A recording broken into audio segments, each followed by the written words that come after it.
Hi, and welcome to Generating Ambient Occlusion Maps in 3dsMax from Focal Press and 3dforgames.com.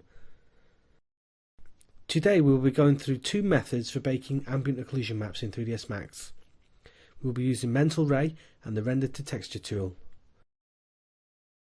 The first method we will use to generate an ambient occlusion map is to bake it directly from a high poly mesh and baking it into the UV layout of a low poly mesh using the Render to Texture option with Mental Ray as the renderer.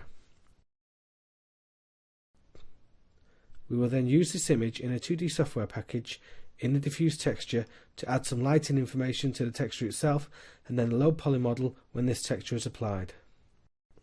The point of using an ambient occlusion pass either in a still render or a texture is to try to achieve the effect of global illumination as you'd get in the world around you, with light bouncing off surfaces creating very subtle diffuse shading on objects.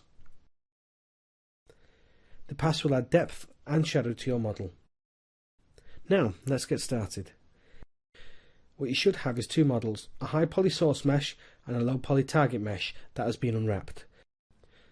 The low poly mesh has to be unwrapped for this to work. Also, the meshes must be aligned properly over each other.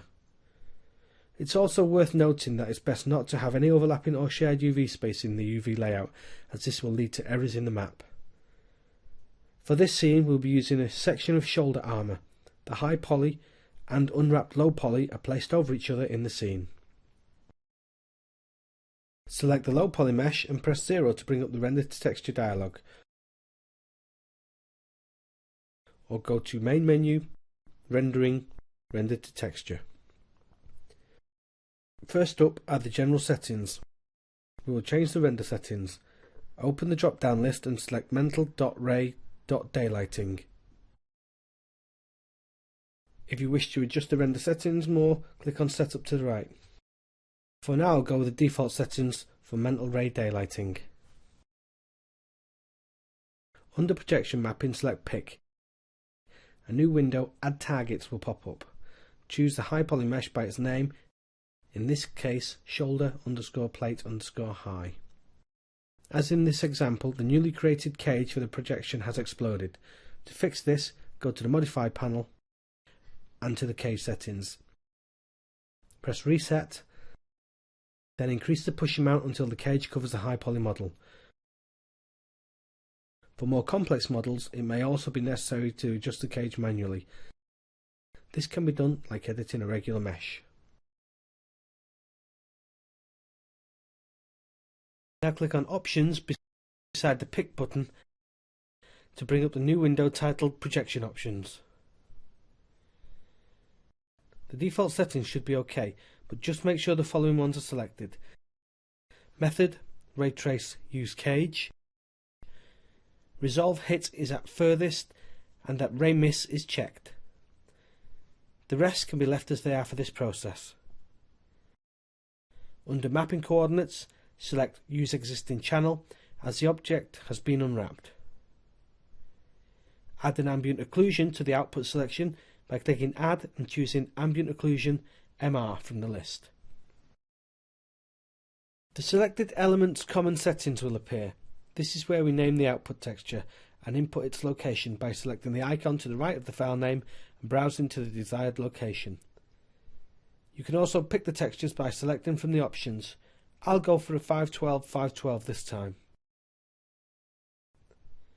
It's useful to bake the maps at a smaller size than needed at first to iron out any problems that come up before committing a long time to baking a really large map. The target map slot can be left blank. The element background should be white. The new additions here are the selected element's unique settings. These are the settings that will control the final quality of the map. First up is samples. This relates to the number of probe rays that will cast. More rays yield a smoother image. Anything from 64 to 128 usually works well, but can be slow depending on your machine. Higher is fine also. I tend to do the final maps with 256 samples. Next are the bright and dark settings. It's best to leave these at default value. Basically, they will control the values within your map. White is when no occlusion occurs, and black when total occlusion occurs.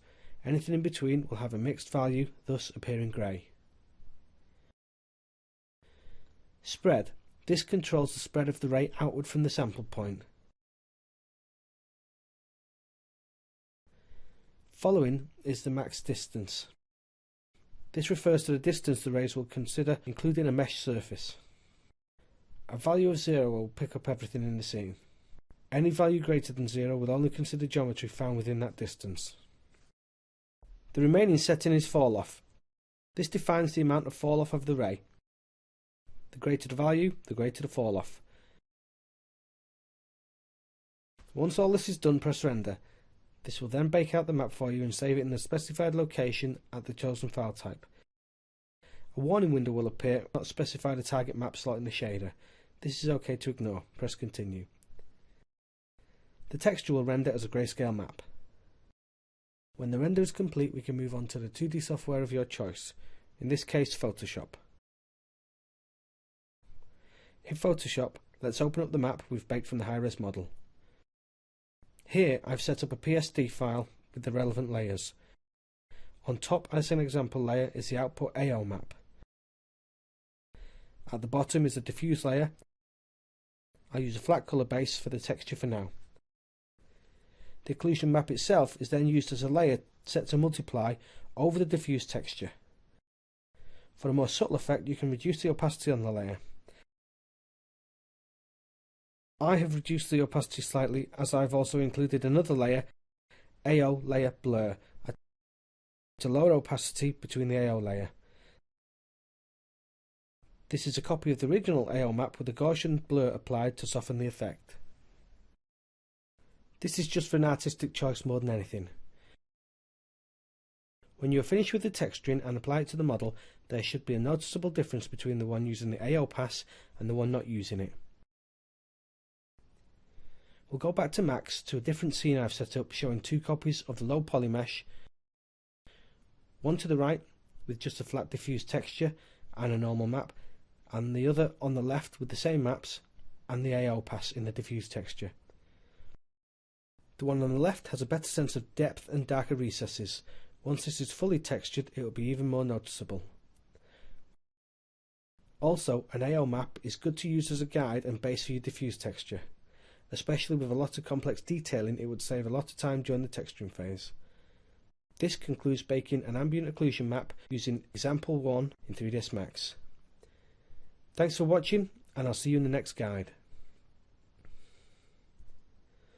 For support with this video and any of the others in the range, log on to www.3d4games.com/forum and your questions will be answered once you've logged in.